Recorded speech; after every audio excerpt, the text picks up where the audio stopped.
Hello everyone. This is our first ever vlog.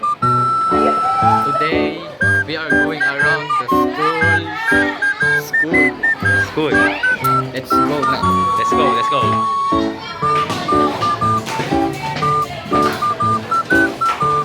We are now going to the cafeteria. The most crowded line in The school. whole school.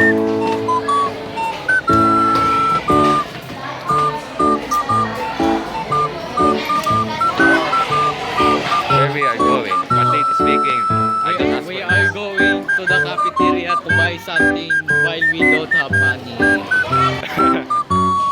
We don't have money. We are just looking around. We are broke. We are so broke. We are broke. We only have 2 cents in our bank, which is W Axel and W Bank. Now we are going back to our room. So let's start this interview. Ayan na. This is Adrian M. Rosales. We don't know him. We only know him from our room because he is not interested